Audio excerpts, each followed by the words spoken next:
नमस्कार दोस्तों, स्वागत है आप सभी का आपके अपने YouTube चैनल टेक्निकल डिलाइट में। दोस्तों, यहाँ पे एक वैकेंसी है कोस्ट गार्ड की और जो इसका रीजन है वेस्ट रीजन में है और मुंबई रीजन का है ये। तो इसमें क्या है कि डायरेक्ट रिक्वायरमेंट निकली हुई है, लेकिन इसका जो फॉर्म आपका अप्लाई होगा वो कैसे अप्लाई होगा इसके बारे में हम बात करेंगे। तो सबसे पहले आप लोग चैनल को सब्सक्राइब कर दीजिए और वीडियो को लाइक कर दीजिए, अपने दोस्तों में शेयर कर दीजिए ताकि ये इन्फॉर्मेशन जो है हर किसी तक पहुँच पाए। ठीक, आगे बात करते हैं आप। तो एप्लीकेशन क्या है कि ये आईटीआई बेसिस की वैकेंसी है। तो इसमें जो ट्रेड है उस पर हम देख लेंगे। तो ट्रेड यहाँ पे है मोटर ट्रांसपोर्ट फिटर, ये है एक ट्रेड। और उसके बाद स्प्रे पेंटर और उसके बाद है इसमें हमारा मोटर ट्रांसपोर्ट मैकेनिक। तो ये 3 ट्रेड हैं और इसी की वैकेंसी है। पे ग्रेड इसका बहुत अच्छा है, लेकिन इसकी जो इसेंशियल क्वालिफ़िकेशन है वो आपकी हाई स्कूल होनी चाहिए, 2 ईयर का एक्सपीरियंस होना चाहिए ऑटोमोबाइल वर्कशॉप में। और आप अगर आपके पास 2 ईयर का एक्सपीरियंस है तो भी भर सकते हैं, चाहे ITI in diploma in relevant trade है तो भी भर सकते हैं। और एज लिमिट आपकी 18 से 27 साल है, जैसा कि यहाँ पे लिखा गया है, आप देख भी सकते हैं। और ओबीसी कैटेगरी है तो 3 साल का रिलैक्सेशन मिलकर 30 हो जाएगा, SC ST है तो 32 हो जाएगा। ठीक है। ग्रेड पे जो है आपकी ये 1900 ग्रेड पे के साथ है। ठीक है, ये बहुत ही टेक्नीशियन बनेंगे तो आप इसमें ग्रेड सी में आएंगे। तो इसमें हम नीचे देखते हैं। तो ये सेम एसेंशियल क्वालिफिकेशन सभी के लिए है, आईटीआई उस फील्ड में होना चाहिए। या फिर आपके पास, अब देखिए इसमें क्या दिया है स्प्रे पेंटर में। तो स्प्रे पेंटर में क्या दिया है कि मैट्रिकुलेशन हो, completed apprenticeship in the trade off industrial training institute और अदर इंस्टीट्यूशन, डिजायरेबल है 2 ईयर का एक्सपीरियंस। डिजायरेबल का मतलब वो चीज़ ना भी हो, लेकिन अगर किसी के पास एक्सपीरियंस होता है और आपके नंबर और किसी एक्सपीरियंस वाले के नंबर सेम होंगे तो एक्सपीरियंस वाले को ले लिया जाएगा, आपको छोड़ दिया जाएगा, ये चीज़ है। ठीक है। उसी तरह मोटर ट्रांसपोर्ट मैकेनिक में भी सेम क्राइटेरिया है एसेंशियल क्वालिफिकेशन का। अब आते हैं, हम नीचे बात करेंगे। इसमें भी जो एग्जामिनेशन होगा वो दो स्टेज में होगा। इसमें क्या दिया हुआ है, जैसा कि मैंने आपको रिलैक्सेशन के बारे में बता दिया, तो वो एक रिलैक्सेशन वाला प्रोसीजर हो गया आपका। उसके बाद जो आपकी लास्ट डेट है वो 9 जुलाई 2022 है।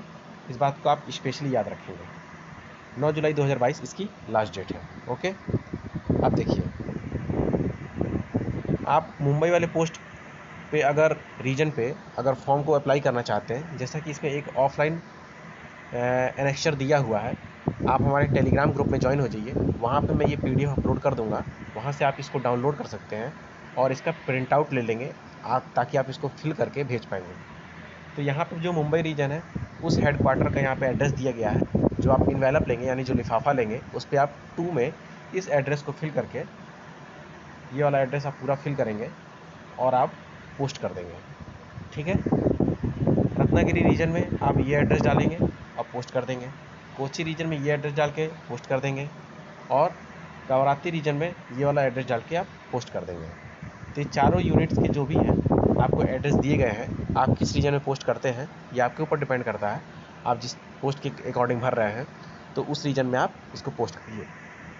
चलते हैं आगे। तो यहाँ पे दिया है इन्वेलप कंटेनिंग। तो इन्वेलप पे आपका क्या क्या रहेगा, application for the post of. जो सबसे पहली बात है कि जो इन्वेलप के ऊपर लिख देंगे application for the post of, तो जो आपकी पोस्ट होगी उसको आप फिल कर डाल देंगे। उसके बाद आप इसको application should be submitted by ordinary post only, आपको ऑर्डिनरी पोस्ट से ही पोस्ट करना है। Application Saint by speed post registered for courier will not be entered. मतलब आप अगर चाहें कि लास्ट मैंने 9 जुलाई लास्ट डेट है और एकदम लास्ट टाइम में जाके फॉर्म फिल करें और उसके बाद आप पोस्ट कर दें, तो 9 जुलाई के बाद अगर आपका स्पीड 9 जुलाई से पहले भी अगर आपका स्पीड पोस्ट पहुंच जाता है तो भी आपका फॉर्म रिजेक्ट कर दिया जाएगा, क्योंकि ऑर्डिनरी पोस्ट से ही भेजना है आपको। इस बात का आप विशेष ध्यान रखेंगे। ठीक है। चलते हैं आगे।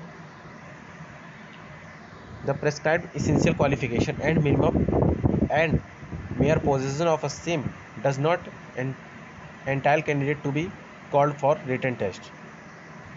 जो एसेंशियल क्वालिफिकेशन है उससे आपको कम होगा, कोई चीज़ है उससे कम है और आपने फॉर्म भर दिया है तो आपको बुलाया नहीं जाएगा रिटन टेस्ट के लिए। ठीक है। Candidate to bring original document on the date of written examination. जिस दिन आप रिटन एग्जामिनेशन यहाँ देने जाएंगे तो उस दिन आपको सारे ओरिजिनल डॉक्यूमेंट भी लेके जाने होंगे।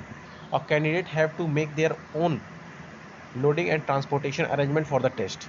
जो भी आपका TADA होगा, आपका जाने का ट्रांसपोर्ट का खर्चा जो होगा वो आपका खुद का होगा। Unit will not be responsible to the pay any damage in case of injury during a physical test.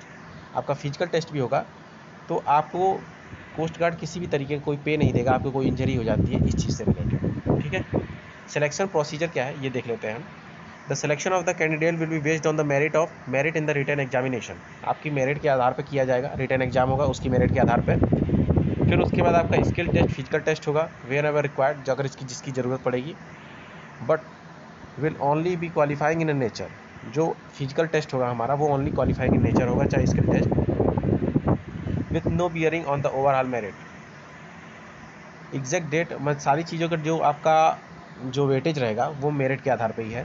Exact date, time and venue of written examination, skill and practical test will be communicated vide call letter issued to the shortlisted candidate. जो shortlisted किए जाएंगे candidate उनको क्या किया जाएगा, exact date वगैरह उनके मैं जो इन्वेलप के थ्रू, चाहे स्पीड पोस्ट के थ्रू जब कोस्ट गार्ड भेजे या जैसे भी जिस माध्यम से, अगर ये फॉर्म ऑफलाइन भरा जा रहा है तो ऑफलाइन ही आपको आपके घर पे जाएगा तो उसके माध्यम से आपको पहुंचा दिया जाएगा एडमिट कार्ड। रिटन टेस्ट जो होगा ये आपकी वैकेंसी जो होगी ग्रुप C में आएगी आप, ठीक है, 50% आपका मिनिमम क्वालिफाइंग मार्क्स है।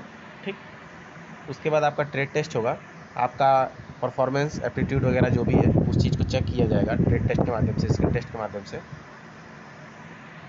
ठीक है, जो कि आप क्वालिफाइंग इन नेचर होगा। ये एक इम्पॉर्टेंट पॉइंट्स थे जिसके बारे में मैंने आप सभी को डिस्कस कर दिया। अब देखिए नीचे चलते हैं। Prescribed form application which not be prescribed format without requiring certificate duly self attested. आप जितने भी एप्लीकेशन फॉर्म के साथ, जैसे आपका ITI हो गया, हाई स्कूल हो गया, उस चीज़ को आप लगाएंगे इसके साथ इन्वेलप में डालेंगे तो आप अपने हाई स्कूल को सेल्फ अटेस्ट जरूर कर दीजिएगा, अदरवाइज़ आपका फॉर्म रिजेक्ट कर दिया जाएगा। फ़ोटोग्राफ अच्छे से लगाइएगा, सिग्नेचर अच्छे से करिएगा। ठीक है, नीचे आते हैं आपके एनेक्चर पे, बायोडाटा। देखिए यही एनेक्चर फर्स्ट है, इसी को आपको फिल करना है। Wait a bit,